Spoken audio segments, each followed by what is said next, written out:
Well, I'm fixing to fire up my sawmill. I've got a pine log already trimmed up. It's ready to be cutting some 2x4s by 16 foot, but I'm going to cut them in half, so it'll be 8 foot 2x4s. I'll fire it up right now and show you how it works.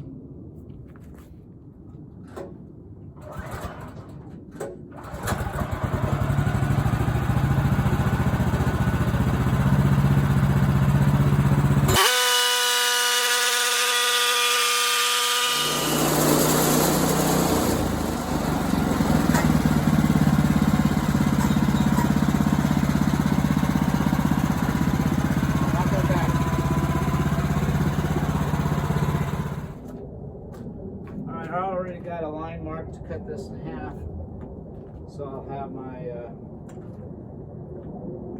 2x4s all ready.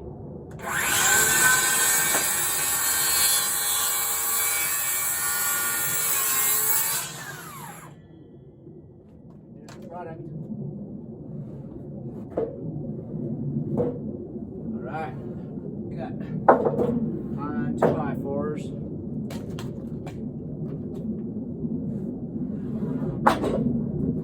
Not bad.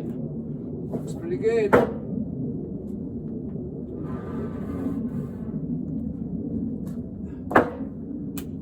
What do you think about that? And anyway, I just wanted to share the excitement about what's unfolding here.